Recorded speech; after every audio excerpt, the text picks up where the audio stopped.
வணக்கம். நான் உங்கள் ஷிப்ரா. உங்கள் இல்லற வாழ்வில் அந்த பழைய உற்சாகம் குறைந்து விட்டதாக உணர்கிறீர்களா?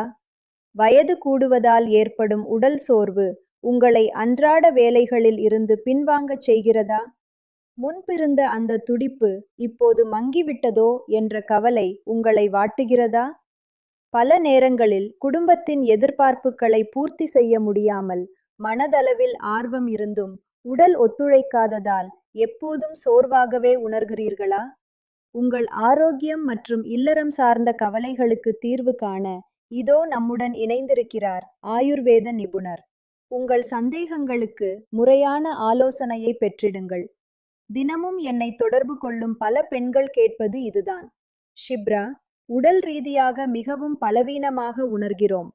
வயது முதிர்வால் ஏற்படும் இந்த சோர்வுக்கு ஏதேனும் இயற்கை வழி தீர்வு உள்ளதா? நான் அவர்களுக்கு பரிந்துரைப்பது லிவ் மஸ்டாங்.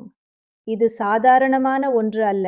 முழுமையான ஆயுர்வேத முறைப்படி மருத்துவ பரிசோதனை செய்யப்பட்ட ஒரு உன்னத தயாரிப்பு.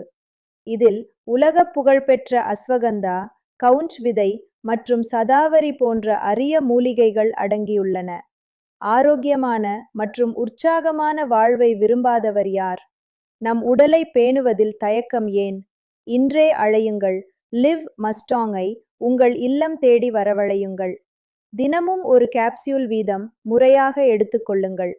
உங்கள் வாழ்வில் ஏற்படும் நேர்மறையான மாற்றத்தை நீங்களே உணர்வீர்கள்.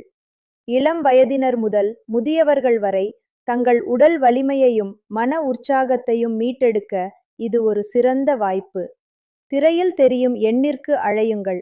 உங்கள் ஆரோக்கியத்தை மேம்படுத்திக் கொள்ளுங்கள். அவரே அவரோட பிரச்சனையால ரொம்ப சோர்வா இருக்காரு. அவரு இதெல்லாம் நினைச்சு ரொம்ப கஷ்டப்பட்டுக்கிட்டு இருக்காரு. தெரியல, வீட்டுக்கு வந்த உடனே படுத்துக்குவாரு. அவர் உடம்புல சதியே இல்லாத மாதிரி. பேசுறத விடுங்க, அத பத்தி யோசிச்சாலே தப்பு. அப்பதான் நானு ஒரு நாள் சோசியல் மீடியால லிவ் மஸ்டாங் பத்தி படிச்சேன். நிறைய பேரோட வீடியோஸ் எல்லாம் பார்த்தேன். அப்போ நான் அதை நம்பல. அப்புறம் நான் ரிஸ்க் எடுத்தேன். உடனே ஆர்டர் பண்ணிட்டேன். சுனிலுக்கு தினமும் ஒரு மாத்திரை தருவேன். வெறும் 7 நாள். வெறும் 7 நாள். அதுக்கப்புறம் 2 மாசமா கர்ப்பவதியா இருக்கேன். பல மணி நேரம் நிக்கிறதே இல்ல. தெரியல அப்படி என்ன பவர் வந்துருச்சுன்னு. நான் என்ன நினைச்சேன்னா அவரு முன்ன இருந்த மாதிரி இப்ப இல்ல. Thanks to live Mustang.